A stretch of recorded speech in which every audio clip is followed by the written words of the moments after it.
I haven't run across one person that hasn't deep down had feelings tied to money in the grocery store, right? We might not voice it out a lot, but I've not ever run into a single person that didn't have some kind of deep feelings tied to this. And so, Welcome to Eating as a Lifestyle, the podcast. Our purpose is to dive deep into topics that apply to your life with food. So, what applies? Well, things that influence what and how we eat applies. So, we're going to dig into the art and science of making food decisions. We'll also explore how what we eat influences us. And today we are going to get into how our surroundings can influence our abilities to put together our balanced meals. Understanding these things empowers you as an eater, whether you have weight loss goals or you're managing a chronic disease or simply want to optimize your nutrition without all the overwhelm. This podcast is for you.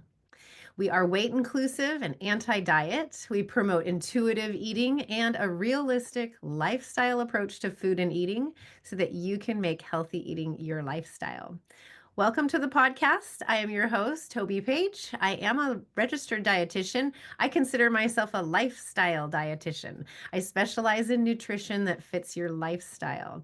So, thank you for joining me today. Sarah Jones has joined us today to help us understand some of the underlying psychology of making decisions about our food purchases. Sarah, they say we make an average of 35,000 choices a day. And it's no wonder that saving that question of what's for dinner mm, to the end of the day, it makes it so difficult. So, thank you so much for being here. Can you tell our listeners a little bit about who you are, your background in helping people with decision making, especially in the area of spending money, and what are some of the challenges that you face in making healthy choices in your life? mm. Well, thank you, Toby, for having me.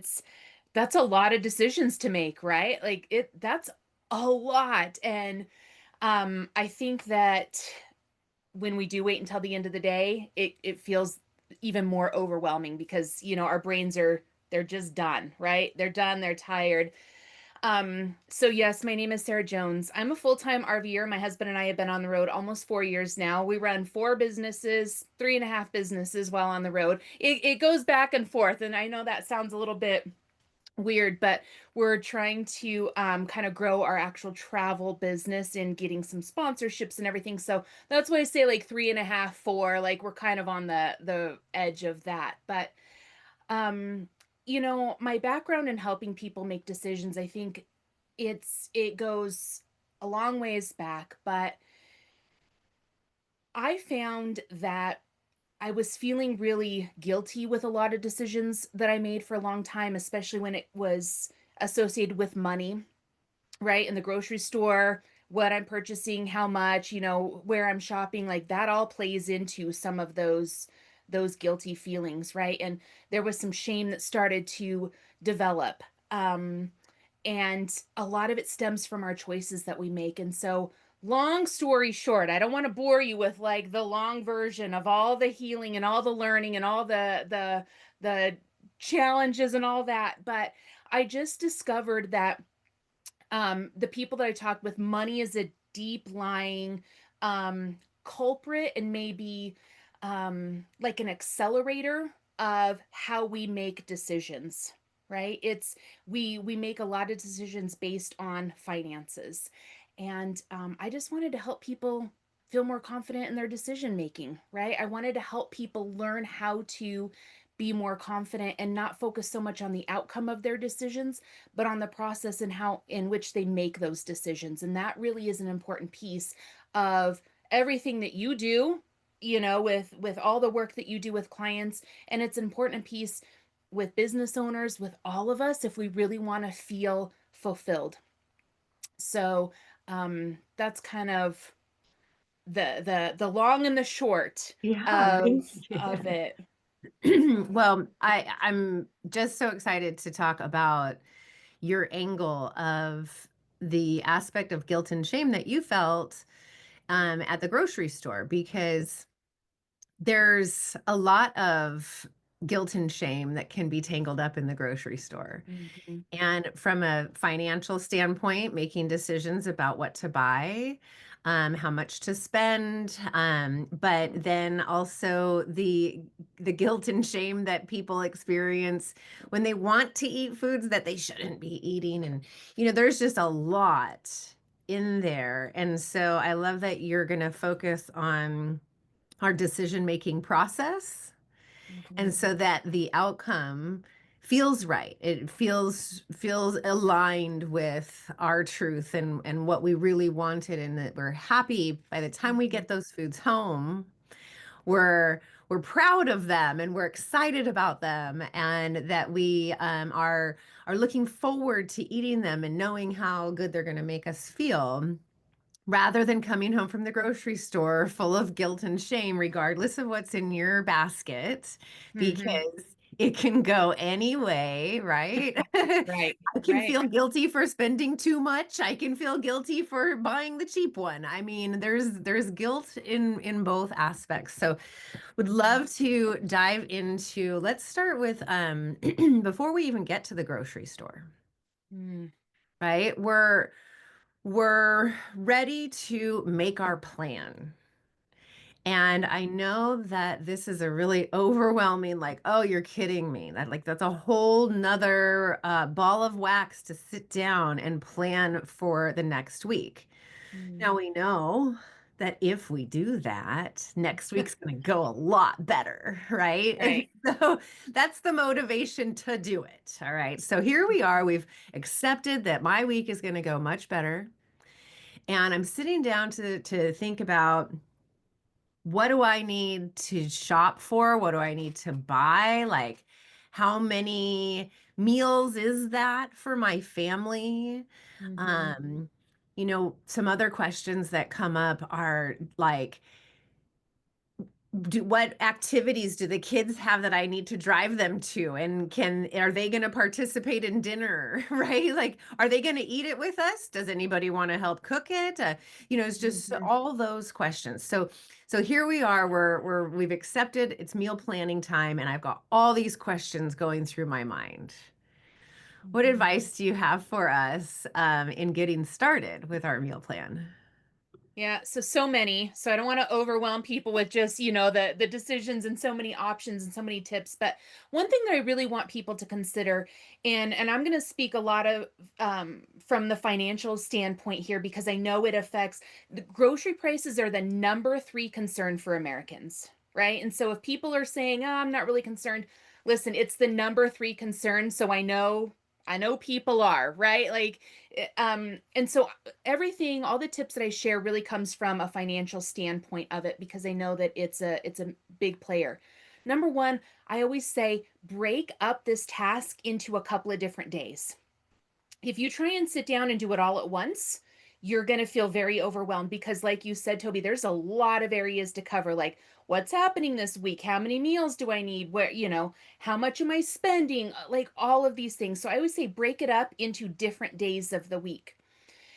Another tip that I absolutely love to help with, like, what is for supper, what are we shopping for, what meals am I going to make? Put a sticky note, put a dry erase board on your refrigerator, put whatever.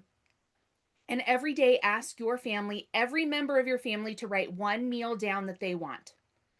One meal doesn't mean that you're making all of them. It doesn't mean that, that gives you an entire book full of meal possibilities for the week, right? So then what you can do is you go through them. Now, listen, you don't want to pick all the meals that one kid put, because then the other ones are going to be upset. I've gone through that, right? Like, I've gone through that. But Now, when my kids were young, I would have them, help me with the meal planning, just to help with ideas, right? Like you're saying, just give me an idea. What's one thing you want? Like, just let's get us started. You get to plan dinner tonight. Mhm. And I remember it was always like, okay, mac and cheese. And I'm like, okay. Um, and so I started to have a follow-up question. I would say, okay, we're gonna have mac and cheese. That's what you picked, and that's what we're gonna have, and that's great. And I'm glad you're participating in meal planning. And what vegetable would you like to have with that? So Right. I had this follow-up question. So they get to participate and a little nudge on creating some Mhm. balance there. But yeah. I love it. My kids, they used to like start to intentionally pick something that the other one didn't like, like it turned into a thing. But what it also did was it got them thinking about it really got them thinking about what is my brother not like, right? It doesn't mean that I like it, but what does he not like? And so we started having creative meals and creative ideas thrown out there. And then what you can do, what I did and what I always suggest people do is take those and then see what has common ingredients in it, right? Because we don't want to go and spend all the money on all these condiments for one meal and then they sit in the refrigerator for months afterwards. That's a lot of money sitting there. And then we've used up our grocery budget, right? And Mm. so with that list on your refrigerator, go through and pick out items that have a lot of the similar, ingredients in it. So you are buying, oftentimes when you buy in bulk, you're going to save a little bit of money there, right? Um, and it's not always about saving money. I want to be really cautious here, but it really is about being conscious of how you're spending so you're doing it in a way that brings value to your life that you feel good about it, right? And for a lot of people, they do want to save money. They want money saving tips. For a lot of people, they want to save money because they want to be able to spend those dollars on higher quality foods, right? And so we have to learn how to pick and choose where are those higher quality foods going to come in, right? And so when you've got this whole list of meals to choose from, you're picking similar ingredients you can buy in bulk. So oftentimes what happens is you're not feeling the guilt, the shame of like buying, one ingredient for one meal and it sits there. You're not feeling like, oh, these aren't great ingredients. You get to spend money in the areas that do bring that value that you feel really good about, right? Um, and the other tip that I like to suggest is on one of your days, really look ahead. What's happening? Where can you plan a crock pot meal? Where can you plan, a night out? And I don't want to get too far off topic here, but oftentimes people run through the drive-throughs or pick up a meal out because they feel really busy and because they didn't plan, right? They're like, "Oh, I forgot we've got soccer and baseball tonight. Like, how are we making this work?" There's nothing wrong with eating out, but I find that oftentimes people do it out of desperation, not out of planning. And so plan those nights ahead of time.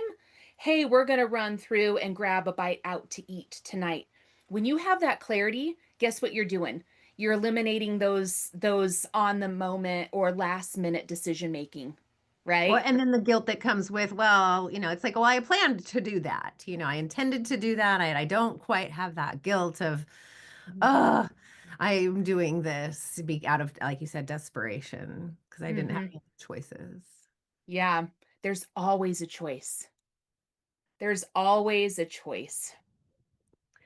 Right. Okay. So, I love the idea of going through and looking, we're not going to make the culinary adventure of the world every week, right? We're not going to do that, but thinking about when I'm going shopping, yeah, if I need to buy a bottle of teriyaki sauce, right? Like Mhm. teriyaki sauce goes with one meal. Teriyaki stuff, right? Like that Right. doesn't translate. So Mhm. a bottle of teriyaki sauce is going to be another what, 350 or something that is part of my grocery budget. Now, am I also going to buy all of the other, then the barbecue sauce and well, maybe I'll split it up and I buy one new bottled condiment each week just to kind of spread it out. Mhm. Kind of like that idea. That's very good. Um, how about recipes? Any tips on money saving recipes? Like how Oh, I didn't mean to interrupt you. Like, I love this too.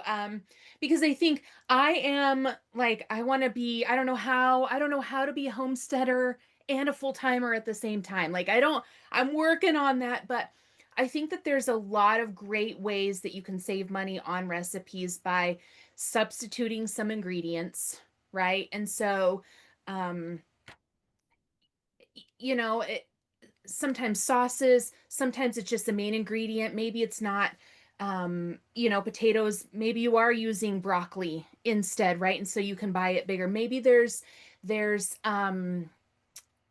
I've actually got this whole, and this isn't a plug for it, but I actually wrote my own cookbook. Um, yeah, designed for helping people save money not only in the grocery store. So it's a whole resource guide for like all these tips for saving money in the grocery store and saving time. Again, it's not always about saving money. I want to be really cautious on how I say that. Um, but it's about being aware of what we're spending and how we're spending and the time spent in the grocery store. But it's also about how do we take these recipes that we see in cookbooks, right?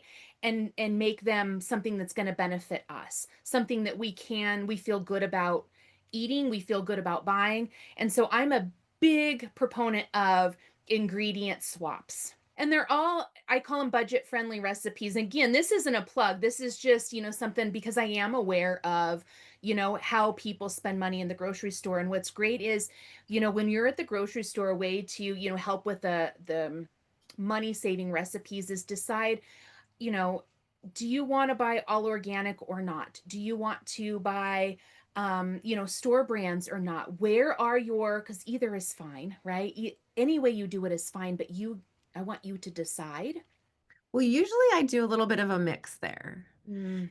Mm-hmm. So I'll look and, especially in the produce section, if it's 10 cents different, then yeah, I'll go for the organic one because I want to support organic farming, right? But especially when my kids were younger, I'm not buying organic milk. I mean, kids drink a lot of milk, and that was a lot more than the regular one. And so sometimes my decisions about whether I'm buying organic and then as far as the store brand goes, I had the opportunity to go to a food packaging plant. Mm-hmm. And it was a really high-end label, and they were doing their soups that day. And they're organic and wonderful soups and whatnot. Love the brand, eat their soups all the time. And we're walking through on our tour, and I look at the assembly line, and they've got boxes to put the soup in, right? And so all the boxes are lined up and the soup is just being injected into the box as Mm-hmm. the line goes on. Well, then all of a sudden the boxes changed from their label to Trader Joe's. Mm-hmm. I was like, oh, I mean, it's literally the same batch. Like, there is nothing different about it. It is literally Wow. the same exact recipe out of the same batch as this other one. Mm-hmm. And so that's when I really learned that, those store brands aren't always like the knockoff. Right. Right.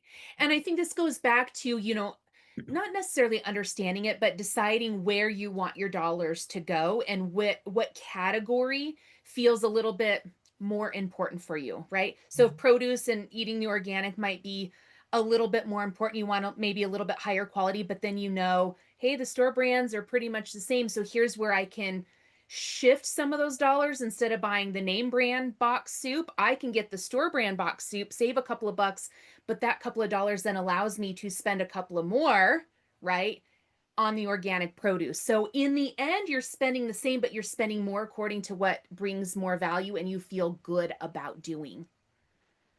Yeah, so let's talk about our overall grocery budget. Mm-hmm. How much money actually gets allotted to spending money on food at the grocery store?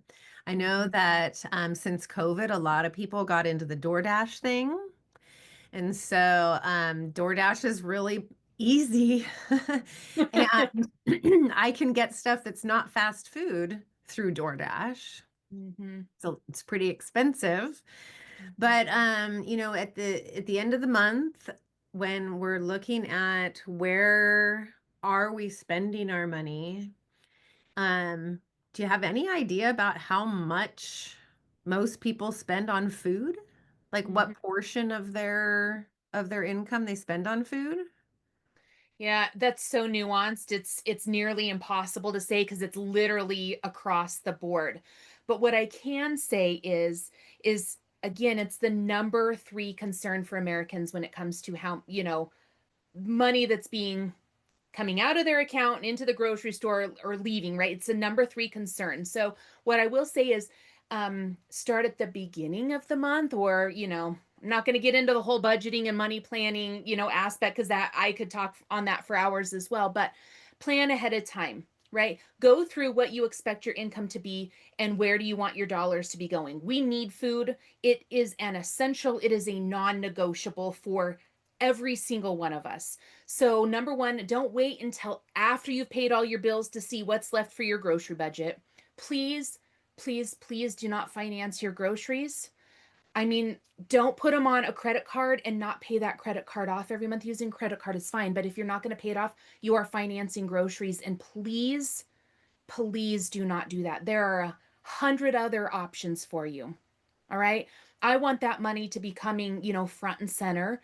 It's really out of all of your expenses, all the money leaving your account, it's really in like the top six things that you should be planning for and spending money on. Right. So, Perfect. how much that really, again, it's too nuanced to say. For a while, I will give an average. For a while, people were about $250 a month per person Mm. in their household. Now, that's just groceries. Again, this is nuanced. Do you include all your supplements in here? Do you include your paper products? Do you include all your, all those other things? Like everybody does things a little bit differently when it comes to that. So, but we're talking just food on average. Has that gone up a little bit? Yeah. But again, I don't want people to use that like, oh, we spend way more than that and that's bad. That's not what I'm saying at all, right? It's so nuanced. Um, it depends on what area you live in. It depends on what options are available. Like it's a lot. So, Okay, okay. So maybe maybe that's too too tough of a thing. I just, thought if I make, let's just keep numbers easy. If I make $1,000 a month mhm, and I spend half my paycheck on my housing, and, then I've got half my paycheck left for everything else, like how mhm, much of my paycheck am I willing to put towards food? Because, like, when I'm feeling money is tight and I go to the grocery store, I really do have a sense of how can I get out of here, not with higher quality food, but how can I get out of here spending less? mhm, Um, and so I think that that leads back to when I get home and I have my food in my house. Here's an example. One time, um, it was when my kids were younger and I discovered meal prepping, or freezer meals. That's what it was, freezer meals. mhm, So this is where you can measure all your spices, chop up your meat, chop up your veggies, throw it all in a zippy bag and put it in the freezer. And then when it's dinner time, you just pull a bag out and feed your family. And it was like, oh, that sounds, awesome. And that sounds perfect. We're all so busy. I've got three kids in activities. I work full time. So does my husband. So, well, it was like, you can make 30 meals in an hour or something, right? The average right. was not an hour. It was a lot more than an hour. But my point here is that I went to the store and I bought much lower quality food than I Mm, normally would, because mhm, I was buying so much, like the chicken. Okay. A lot of these freezer meals were chicken. And so on my list to make 30 meals, half of them were chicken. And mhm, I'm looking at the organic chicken breast versus, what, and I ended up buying the, you know, saline injected chicken. mhm. So I bought a lot of water that day. Right. And the chicken was not the quality that our family was used to, and we're like, "Oh, this is okay, like, this meal is okay. We don't love these freezer meals, mom." But they didn't have they didn't have the high quality that they were used to, so I was trying to save money, Mhm. but I ended up buying cheaper food and not liking it as much, and so that it was just kind of a wash for me, so I don't know. Yeah. I always approach it in I want to enjoy the food that I'm eating, right? Food is a high value for me. I like to eat, I like to cook. I want to enjoy the meals that I'm eating. Therefore, we ate out last night and I will tell you it was a huge disappointment. We don't eat out very often because I find it to be so disappointing and then I do feel like these are hard-earned dollars that this is not where I want my money to be going. I don't feel good about this. Yeah. Right? And so and I'll just give an example, take it or leave it, whatever you guys want. But it's just my husband and I. We do live in our fifth wheel. Like we live in a very small space. So I'm not stocking food. I'm not carrying a bunch of, I don't have a huge pantry. Our grocery budget is $800 a month for the two of us. And that includes all of our vitamins and supplements. That's all of our personal care. That's all of our laundry, all of our cleaning, all of our, we've got a cat. It includes literally everything, right? $800 a month, all of our meat, everything.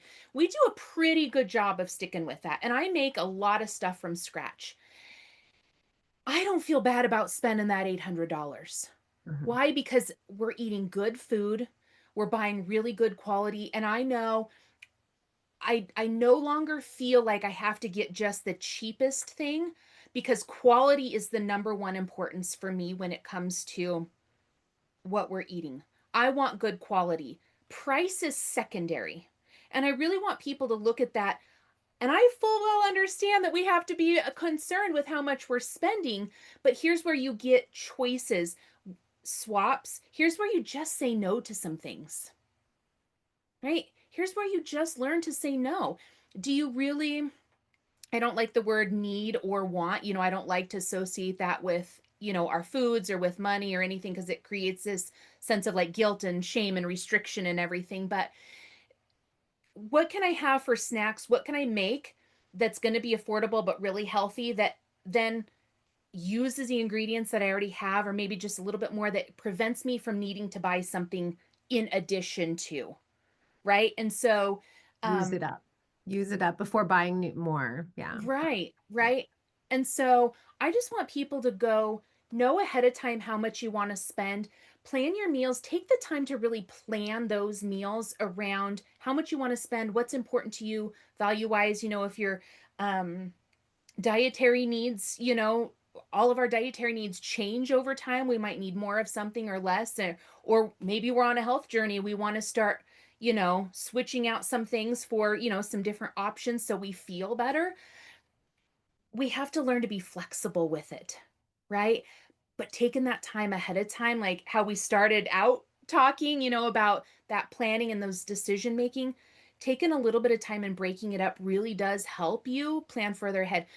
Toby, there was a period of time where I was shopping for the two of us once a month. Mhm. And people are like, "How the heck do you do that? Doesn't your produce go bad?" I'm like, "Listen, no, if you do it right." And I mean, right? Like if you plan it out, I have a little RV refrigerator. Like, come on, people. Like if I can do this, you can too. And I'm saying this all with love. We just have to recognize where we have some choices and decide what truly is important for us, and then we'll make the time to make it happen, right? Splitting up, it took me a couple of days to put together a full month's worth of meal plans. I didn't sit down and do it all at once because that was too overwhelming. Take our list and do it a month at a time. Some of them are recurring meals, right? So then you're buying in bulk. Some of them you make double batch and put it in the freezer. So then next month you're pulling something out of the freezer and then you're putting something back in, right? I think I just want people to see that there are so many choices available that it doesn't have to be this all or nothing or I can't do that. You really can. And you don't have to feel guilty or have any kind of shame or restriction attached to it, right? It can feel purposeful, it can feel intentional, and it can feel peaceful when it's all said and done. Well, that's the word that comes to my mind is intentional. You know, if we're intentional, then we are in the driver's seat. We're making the choices, right? If Mhm. we're just reacting to, okay, now we got to eat something, I got to feed the family, we're just going to be reactive. Mhm. That's going to lead us to feeling overwhelmed, chaotic, all of the guilt, the shame. But being intentional ahead of time, I love your tips about how to break it up across the different weeks. And I did too when COVID first happened. I would go once a month, and Mhm. fourth week of the month we had frozen veggies. So that's how I did produce. Right. But perfect. I have one more question for you, and that is about coupons. Mm. Because I get, there's coupons out there, right? And the store that I've been shopping at, as they're tracking me, and they're starting to give me coupons for exactly what I buy, Mhm.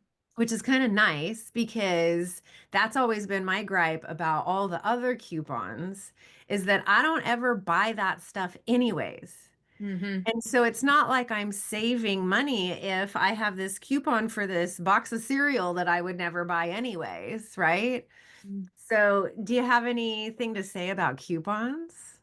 Yeah. So this can be kind of a touchy subject for people. I used to be wildly into coupons. I mean, I would go and there was a period of time many years ago where I would save 60, 70, 80% on my grocery bill because I was like getting the coupons every Sunday from multiple newspapers. I was literally cutting them and clipping them and planning meals around that. Did it help us out financially during that time? Yes. Yeah, it did. Did I feel this sense of pride for saving that much money on my grocery bill? Yes. Yes, I did. Did I feel really good about a lot of the things that I was purchasing? Not necessarily, right? Now, we are all go into different seasons of life. Now, do I clip coupons? Do I suggest people do it? Not really. I mean, if I go into like I'll just say a Kroger because they're pretty widespread. I've got an online account. I might put a couple of coupons, they're digital coupons. I might clip a couple, when I'm in the grocery store, but do I do it ahead of time? Not necessarily. And here's one of the reasons why. Like you said, Toby, most of the things that they have coupons for are not things that I'm purchasing. So it feels like a waste of time. I don't want people clipping coupons and putting that item on their list saying, oh, look, this is a great sale. Save $5 off this item if it's not something you would normally buy, anyways. A lot of times, what happens is people try and do the coupon games, try and save on a lot of these apps out there. They end up buying these things because they get points on this app or because there's a coupon, and they end up spending more money than they would have originally because those items wouldn't have been on their grocery list to begin with. So I always encourage people to be intentional, aware of how you're using it and what the purpose is for using those coupons. I think coupons are great. I think those apps can be great to help us save on the things we're already going to do. But on additional purchases, I think we get into trouble. Mm-hmm. Yep, yep. And I'm a sucker for a deal. So I'm one of those people who falls for Mhm. sales and coupons and oh, but look, it's such a good deal. I'll buy it. Like, Toby, you don't normally buy, that many frozen pizzas at once, but they were buy one half off, right? Right, right. Well, and I think here's where I would rather see people spend their time rather than maybe clipping coupons is going through the sale ads. If you really want to save some money, going through the sale ads and look to see what's on sale that's again already on your grocery list, or using the sale ads to plan some of your meals for the week, right? What produce is on sale? Produce tends to be a higher end of, produce and meat, right? And sometimes dairy. Because those are the outer edges of the grocery store, right? And so they tend to be a little bit higher priced, but use those sale ads to plan what fruit you're going to have in your fruit salad this week, right? What topping are you going to have on your pancakes, if you make your own, fruit topping or whatever. Use those sale ads to plan that way. Then when you go to the grocery store, you're saving time because you know exactly where you're going. You don't have to spend all the time walking around saying, okay, what's on sale today? What? Oh, those don't, right? You're in, you know what you're looking for, and then you're out. You're saving time and you're also saving money oftentimes because it prevents some of those impulse buys when you're just strolling the aisles. Yeah. Oh my gosh, Sarah, you have a wealth of information, pun intended. This is awesome. Being intentional. I like the idea of starting with the ads. Um, I'm always telling people start with, what sounds good. But, Mhm. that can be too big of a question sometimes, like, starting with a blank piece of paper Right. is overwhelming. Mhm. So starting somewhere, so whether it's your favorite cookbook or, having the kids offer ideas or starting with those ads. I think that's great. And yeah, I kind of have the same feeling about coupons. If it works, it works, but I'm not going to seek out coupons because I'm probably going to end up buying a lot of processed foods that I normally wouldn't. Mhm. Well, thank you so much for your time, and your wisdom around fulfilling ourselves and coming home from the grocery store feeling good about our purchases, Mhm. and kind of just pointing some of those tips out. That was really helpful. Thank you. Oh, well, thank you. I think it's an area that I haven't run across one person that hasn't deep down had feelings tied to money in the grocery store, right? We might not voice it out a lot, but I've not ever run into a single person that didn't have some kind of deep feelings tied to this. And so I think it's an area that I appreciate you talking about and bringing to light, because even if other people aren't going to start the conversation, you did, and you're providing value to them. And that's really important and it's really helpful to a lot of people. So I appreciate you having me on and getting to have this conversation.